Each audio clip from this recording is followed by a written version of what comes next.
Hi, I'm Bruce Jamieson, here to talk about pops and drops. This is a presentation first prepared by Alec van Hervengnen in 2005. For the compression test, we cut a 30 centimeter by 30 centimeter column of snow, put a shovel on top, and we applied 10 easy taps, 10 moderate taps, and 10 hard taps until we get a fracture on a weak layer within the column of snow. Traditionally, we paid a lot of attention to the number of taps required to cause the fracture. We also note the depth of the fracture and a few details on the weak layer that fractured.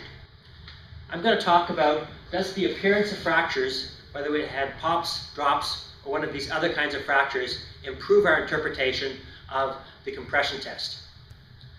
So for the traditional interpretation of compression tests, we paid a lot of attention to the number of taps required to cause a fracture.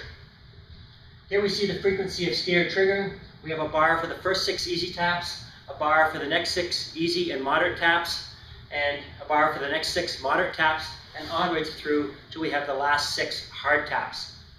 We see the highest frequency of skier triggering when we have easy and moderate results, and that frequency drops off as we get up here to the number of last 6 hard taps, but it doesn't drop off nearly as much as we'd like. These are in fact false stable indications coming from the compression test. So can the appearance of the fractures help us improve our interpretation of compression tests? We can classify the fractures we see at the instant of fracture as pops, or as drops, or one of these other kind of resistant fractures. Let's look at video clips of some of these kinds of fractures. This is a clip of a pop in a compression test. The side of the compression test column has been coated with chocolate powder so we can see the fractures. We see a sudden fracture, so that's a pop.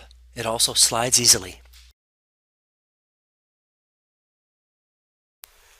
This is another clip of a pop in a compression test. This one is in slow motion. It's sudden and it's planar, so it's a pop. This is a slow motion clip of a drop. The fracture surfaces need not be planar, but the collapse must be sudden. Watch again for the drop. This is an example of one of the other kinds of fractures, sometimes called resistant fractures. Note that the fracture, when it starts, it does not cross the column all the way. It takes an extra effort or extra taps to make it cross the column. Here is an example of one of the other kinds of fractures, sometimes called a non-planar break. Again, this is neither a pop nor a drop.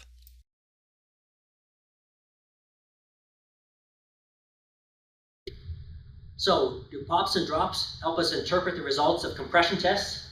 Here we see the frequency of skier triggering. Here we have a bar for pops, a bar for drops, and a bar for these other kinds of fractures.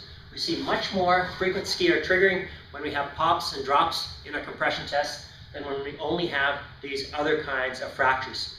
So in fact, by paying attention to the pops and drops compared to the other kinds of fractures, we can in fact improve our interpretation of compression test results. But of course, for the evaluation of the avalanche hazard on the terrain that we're interested in using, we shouldn't put too much emphasis on any one point observation of the snowpack, and that includes pops and drops. We need to pay attention to the avalanche bulletin, recent avalanches, whoops, shooting cracks, wind-blown snow, recent snowfall, and other recent weather. And of these, where it's available, the avalanche bulletin is probably the most valuable. Thanks to Ryan Gallagher for shooting the videos of the fractures in compression test columns, and thanks to Cam Campbell for updating the presentation in 2006.